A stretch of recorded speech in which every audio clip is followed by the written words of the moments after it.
Bismillahirrahmanirrahim. Assalamualaikum warahmatullahi wabarakatuh. Sobat Siliwangi sekalian, selamat berjumpa lagi di podcast Siliwangi. Kali ini dengan saya Irfan Faturrahman sebagai host.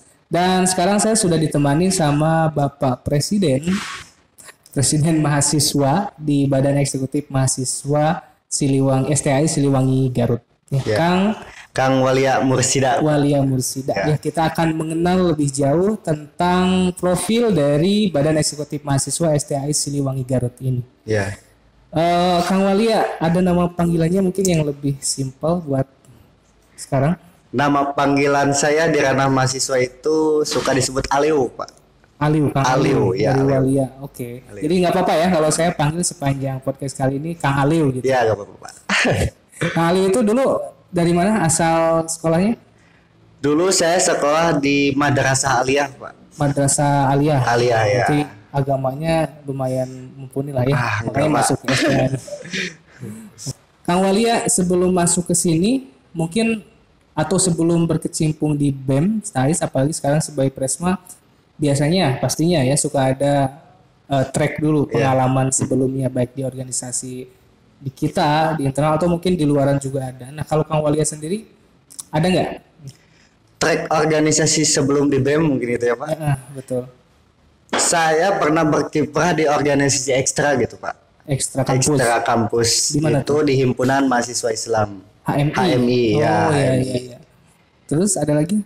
Terus kalau untuk berkiprah di organisasi internal, saya berkiprah di Udit Kegiatan Mahasiswa. UKM Mapasil, Pak. Apa tuh Mapasil? Mapasil itu mahasiswa pecinta alam Siliwangi, Pak. Oh, pecinta alamnya, ya, itu yang suka alam. naik-naik gunung gitu. Ya, nah kayak gitu. Oke. Jadi sekarang mulai beranjak di semester berapa, Kang? Di semester 2 sih berkiprah di organisasi. Sekarang semester 5 ya. Kalau sekarang saya semester 5 gitu. Nah, itu di semester 2 sempat berkecimpung di organisasi di HMI dan juga Mapasil. Ya. Sekarang semester 5 sudah menduduki jabatan yang prestisius ya sebagai Presiden Mahasiswa BEM, Eksekutif Mahasiswa, Badan Eksekutif Mahasiswa. Ya. Ini boleh dijelasin dulu nggak sebelumnya? Kan ada hierarkinya ya kalau untuk organisasi di kampus tuh samalah kayak di pemerintahan. Ada yang pengawasnya, ada yang eksekutifnya, ada yang di bawah-bawahnya tuh. Kayak gimana kalau di STAIS nih? Untuk jalur hierarki atau jalur regulasi yang ada di organisasi STAIS itu meliputi yang tadi disampaikan oleh Bapak, ada pengawas yaitu DLM, Pak. DLM Dewan Legislatif Mahasiswa. Kepanjangannya Dewan Legislatif Mahasiswa. Ya. Oke. Itu yang tugasnya sebagai pengawas dan juga sebagai pengadministrasian dari anggaran dasar dan rumah tangga. Ada ART-nya itu dirumuskan sama DLM. Dirumuskan oleh DLM. Gitu. Habis DLM ada eksekutor kegiatan yaitu Badan Eksekutif Mahasiswa yang dipimpin sama Kang Aliu. Sama siapa nih kalau wakilnya? Wakil saya itu dari PBS, Pak. Perbankan Syariah semester 5 sama juga. Namanya Irham Wibda Irawan. Kang Irham Wibda Irawan yang menjadi wakil dari Kang Aliu. Kang Aliu dari Prodi PAI, Pak. Pendidikan Agama Islam semester 5. Oke. Terus selain DLM ada BEM, ada apa lagi nih ke bawahnya? Kemudian ada HMJ, Pak. HMJ Himpunan Mahasiswa Jurusan. Oh, prodinya itu ada prodi kita aja ya di sini. PAI, PBS dan juga PIAUD. Gitu. PAI, PBS sama PIAUD ya, Pendidikan Islam Agama Usia Dini. Kemudian ada UKM. AMJ UKM. Nah, UKM apa aja nih kira-kira yang bisa di-mention? Untuk UKM ada beberapa sih, Pak. Yang pertama ada UKM Mapasil. Yang tadi pecinta alam. Kemudian ada UKM Fosil. Apa fosil? Fosil itu Fosil itu vokal Siliwangi, Pak. Oh, fosil pakai V ya. Vokal Siliwangi. Padusnya mungkin ya. Padus ya. Yang suka nyanyi lah, Pak. Dari Fosil itu pasti. Terus ada apa lagi? Kemudian ada EC English Club. Ya. Nah, itu beberapa di antara unit kegiatan mahasiswa. Nah, itu gimana kalau untuk tatarannya antara HMJ, UKM, DLM sama BEM setarakah atau Ada regulasinya sih Pak tentunya. Ada aturannya. Ada jalur koordinasi dan juga ada jalur instruksi. Dan ada juga tingkatannya. Jadi yang paling atas itu DLM, kemudian turun ke BEM, HMJ dan juga UKM gitu. Untuk strukturalnya gitu Pak. Oke. Nah, terkait dengan apa suksesinya ya atau proses pemilihannya sampai Kang Aliu ini bisa menduduki jabatan sebagai Presiden Mahasiswa bersama Kang Irham ya sebagai wakilnya. Ada cerita nggak misalkan ketika pemilihan nyangka atau tidak gitu atau mungkin ini memang sudah jadi goal saya gitu atau gimana? Termasuk juga mungkin ada teknisnya ya. Kalau sekarang itu kan lagi masih di masa pandemi. Ya. Ini gimana nih kalau untuk teknis pemilunya? Kalau untuk teknis pemilunya hampir sama KPU Pak, pemilihan umum gitu. Namun dalam KPU ini tidak gebiar gitu Pak. Lebih ke diambil delegasi. Oh ya, untuk sistem pemilihannya ya, perwakilan dari tiap kelas diwakili oleh kosmanya atau diwakili oleh wakil kosmanya gitu. Oh, ada perwakilan dari ada masing-masing perwakilan kelas. dari masing-masing kelas. Dari 3 prodi itu berarti. Ya, Terus kalau dari sekarang kan memimpin dari sisi apa ya, bukan visi, orientasinya ya yang paling umum. Saya lihat itu kalau di player-player ataupun di medsos BEM Stais itu ada tagline TMD. Bisa dijelasin nggak? Itu TMD itu kabinet ya Pak. Tagline kabinet ya. Kabinet yang namanya kabinet TMD. Oh namanya kabinet. Namanya kabinet TMD. Apa dulu tuh TMD itu? TMD itu singkatan ya Pak. Kepanjangan. Kepanjangan ya. Apa? Oke, kepanjangan Tangguh Muda Dermawan. Tangguh Muda Dermawan. Ya, kenapa milih diksi Tangguh Muda dan Dermawan? Karena saya melihat dari kepengurusan yang ada di BEM itu banyak yang muda gitu Pak. Muda semua? Sebenarnya tidak muda semua, tapi ada juga yang lebih dari muda gitu. Atau senior lah. Senior lah ya. Bukan tua ya. Ya bukan tua, senior. Tapi mereka harus berjiwa muda. Tapi jiwanya muda gitu. Makanya kenapa ada muda dan juga tangguh, pemuda pasti tangguh gitu. Jadi orang muda itu identiknya pasti tangguh. Iya, kalau itu. Dermawan? Nah, kalau dermawannya itu di kita itu kan silaturahmi dan chemistry-nya itu bagus ya, Pak. Jadi setiap kegiatan, mau itu kegiatan besar atau kegiatan kecil, itu pasti ada yang namanya udunan. Rereongan, patungan gitu untuk makan atau untuk yang lainnya jajan seperti itu Pak. Jadi filosofinya untuk yang muda tangguh oke lah anak muda, tapi kalau dermawan itu memang si kesatuan di organisasinya dibangun dari adanya tadi ya kedermawanan dari masing-masing anggota itu bagus sekali. Kalau dari visi misi utamanya sendiri dari kabinet TMD atau dari BEM pimpinan Kang Aliu ini apa nih? Kalau visi utamanya mah aksi nyata untuk mahasiswa STAIS, Pak. Aksi nyata untuk mahasiswa STAIS. Jadi bukan aksi yang konseptual lagi, udah harus nyata nih ya. Iya seperti itu. Karena pada dasarnya memang mahasiswa itu teoritis ya, Pak. Tapi kalau semisal kebanyakan teoritis tanpa praktis ya seperti itu nantinya. Banyak teori tanpa praktek itu jadi pincang juga. Iya kayak gitu, Pak. Jadi memang orientasinya, visinya benar-benar ingin aksi menyatakan aktualisasi dari visi-visi tadi dalam bentuk yang senyata-nyatanya. Ya gitu. Seperti itu Pak. Misalnya apa nih program-programnya? Nah ini saya announce dulu. Jadi ini sebenarnya kurang pas dari sisi waktu karena memang Kang Aliu dengan rekan-rekan di BEM ini sudah hampir lewat separuh masa jabatan ya. Hampir setengah Pak, setengah periode ya. Udah tengah periode. Karena tidak di awal ya, karena memang ya ada banyak hal sibuk juga gitu dari sayanya, dari teman-teman BEM-nya. Baru sempat sekarang untuk bisa melakukan perbincangan ini. Tapi kalau kata pepatah itu better late than never ya. Kalau orang Jawa bilang alon-alon asal kelakon. Pelan-pelan asal selamat. Bener ya pokoknya daripada nggak sama sekali kita tetap butuh untuk bisa melihat gitu gimana profil dari BEM STAIS ini gitu. Makanya kita tetap adakan sekarang dan ini bisa jadi sharing juga gitu karena kita bukan cuma ingin melihat apa visi-visinya, apa rencananya, tapi kita bisa melihat gimana yang sudah terlaksana, yang sudah terrealisasi. Nah sekarang bisa nggak diceritain apa yang sudah terrealisasi itu dari setengah periode ke belakang ini kira-kira yang ingat dari Kang Aliu dan teman-teman? Kalau untuk program kerja yang sudah terrealisasi ada beberapa gitu ya Pak. Yang pertama itu ada kegiatan Mas Tama Pak. Oh, yang paling pertama itu orientasi ya. Orientasi yang taruh itu. Kemudian ada juga yang sudah terrealisasi itu program kerja vaksinasi Pak. Vaksinasi ya itu ya. Gebiar vaksinasi. Masih di momen-momen kita lagi pandemi ini, ya. kita juga tidak luput untuk memeriahkan atau mengikuti program pemerintah juga. Karena alasan kita ya membantu program dari pemerintah dan juga agar supaya mahasiswa STAIS itu bisa berkuliah tatap muka gitu Pak. Dari hasil kegiatan vaksinasi ini. Dalam rangka itu kan ini jadi prasyarat juga ya untuk adanya terselenggara tatap muka terbatas itu ada kuota minimal yang sudah tercatat vaksin gitu. Iya, gitu Pak. Kemudian apalagi? Kemudian kemarin baru seminggu kemarin kita merealisasikan kegiatan Porseni Pak. Porseni, Pekan olahraga dan seni. Gitu. Oh iya itu saya lihat juga alhamdulillah sangat meriah ya, bisa dicek di channel YouTube STAIS untuk liputan kegiatannya. Sama ini yang saya ingat tuh yang mungkin kelupaan kan. Padahal itu sangat berkesan. Di kampung saya tuh ya di Sukawening. BEM juga sempat turun ya kita.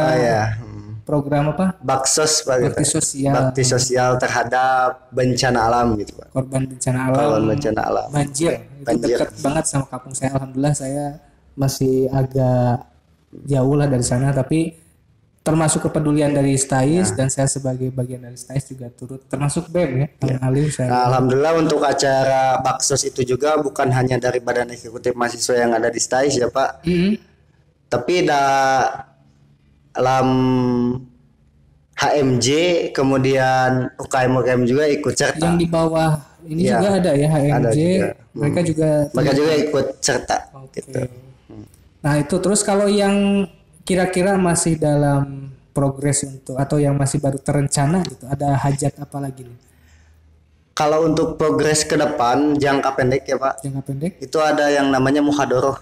Muhadoroh itu apa nih? Seperti pengajian lagi lah Pak. Oh macam pengajian, tapi mungkin dikemas lagi ya? Iya dikemas lagi. Namun teknis dalam muhadoroh ini itu lebih ke manajemen gitu Pak.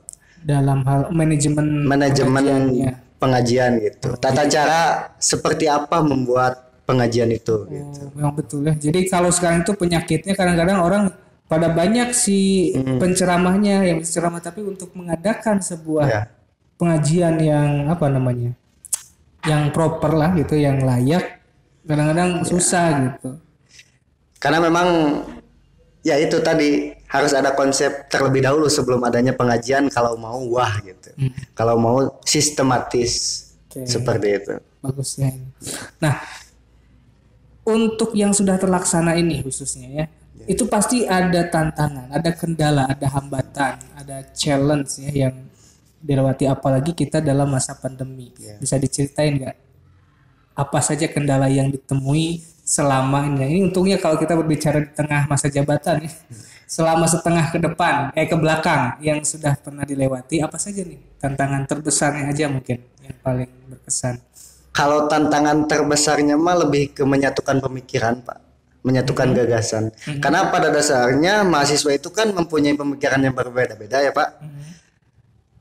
Satu dengan yang lainnya pemikirannya A dan B. Nah, saya dan juga BPH sebagai pengambil keputusan serta persetujuan terkadang susah gitu. Karena memang gagasan dari mereka juga bagus-bagus gitu. Tapi tetap kita harus bisa mempertimbangkan dan mengambil satu gagasan tersebut. Gimana memilih di antara yang sudah bagus ini ya? Kayak gitu. Supaya tidak ada clash. Tapi sempat sampai ada nggak sampai ada konflik atau ya gesekan-gesekan gitu? Ada sih Pak. Ada aja. Itu mungkin tantangan buat seorang pemimpin, presiden apalagi Presma untuk bisa mengcover, untuk bisa mengatasi ya hal-hal seperti itu. Itu memang tanggung jawab Anda. Tapi saya percaya lah untuk. Tapi dalam setiap kendala pasti ada solusinya gitu Pak. Setiap masalah akan ada solusinya. Seperti itu. Mantap. Nah, berikutnya nih tentang BEM-nya sendiri, kalau lebih spesifik kan di dalamnya pasti ada orang-orangnya nih dalam dalam mencoba untuk menggolkan setiap program-program harus ada orang yang berkiprah di sana. Ada strukturnya lah. Kalau di BEM STAIS sendiri kayak gimana nih untuk strukturnya? Kalau di BEM-STAI sendiri struktur kepengurusannya itu ada kementerian-kementerian, Pak. Ada kementerian, Ada kementerian kayak kementerian. negara aja ya. Iya, kayak negara lah, miniatur negara kan ya. Betul. Seperti itu. Apa aja kira-kira?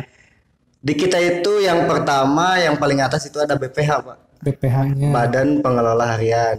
Yang mana di dalamnya itu ada saya sendiri, Presiden Presma. Mahasiswa, kemudian ada Wakil Presiden, Wakilnya. kemudian Kang Irham Kang itu. Irham Wibdairawan, kemudian yang ketiga ada Sekretaris 1, Mhm. Sekretaris 2, Mhm. kemudian Bendahara 1 dan juga Bendahara 2 gitu. Oh, Itu untuk BPH. habis BPH ada Ada kementerian. di bawah. Dan di kita di BEM STAIS ini sendiri ada 7 kementerian, Pak. Oh, tujuannya apa aja nih? Ya. Ingat nggak seorang presiden mahasiswa atau menteri-menterinya?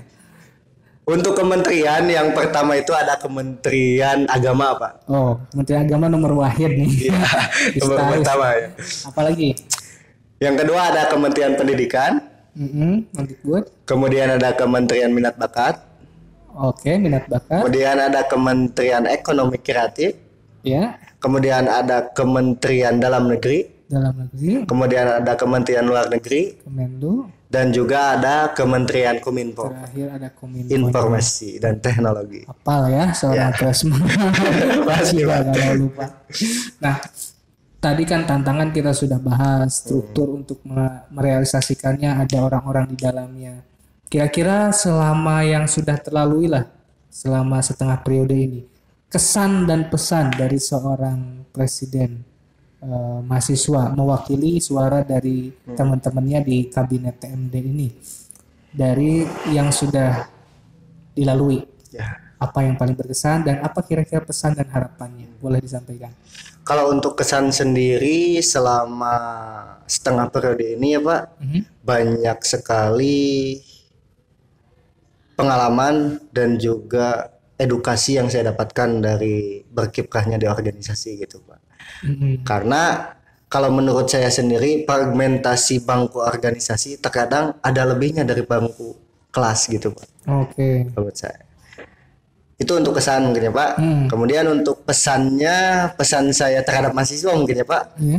Pesan saya terhadap mahasiswa itu jangan takut masuk organisasi, jangan takut sibuk dengan organisasi, karena organisasi itu akan baik ketika kita baik juga di organisasinya seperti itu. Oke. Karena pada dasarnya saya pernah melihat dari gagasan Perdana Menteri Amerika, Wow, siapa nih?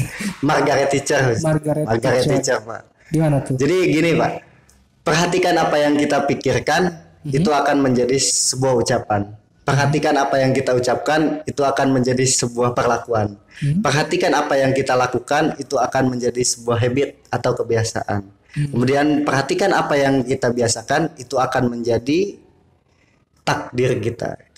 Destiny. Ya. Destiny. Dengan kata lain, apa yang kita pikirkan, mau itu pemikiran yang positif atau negatif, tapi ketika kita memikirkan positif dalam organisasi, insya Allah takdir kita akan positif juga di dalam organisasi tersebut. Seperti itu. Apa yang kita persepsikan itu yang akan terbuktinya Iya, nanti seperti ya. itu, Pak. Kalau menurut agama Islam itu bahkan lebih spesifik, Pak. Innamal ammalu binniat.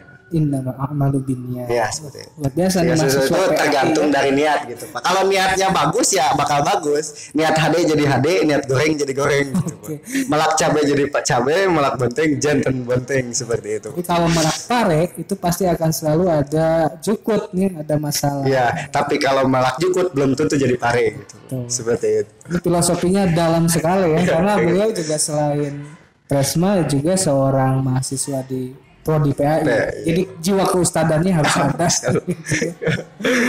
Oke, ya itu. Jadi tentang BEM ini setidaknya kita sudah sekilas gitu, sudah dapat banyak informasi sekali dan ini mungkin bisa jadi masukan buat seluruh mahasiswa utamanya yang di adik tingkat yang Aliu ini kedepannya kalau misalkan ingin atau akan beranjak untuk masuk ke BEM, itu tadi banyak kisah, banyak cerita, bisa dijadikan insight gitu, masukan untuk lebih prepare lagi dalam menyongsong sebagai mahasiswa nanti atau sebagai pengurus BEM ke depannya gitu. Saya kira itu ya untuk podcast kali ini dan terima kasih sekali untuk Kang Walia dan juga untuk teman-temannya yang sudah berkenan untuk hadir di podcast kali ini. Mudah-mudahan ada manfaat yang bisa kita petik. Amin. Dan saya sebagai host Irfan Fathurrahman mohon undur diri. Terima kasih sekali lagi atas segala perhatiannya. Mohon maaf kalau ada kekurangan dan kehilapan. Akhirul kalam, wabillahi taufiq wal hidayah. Wassalamualaikum warahmatullahi wabarakatuh.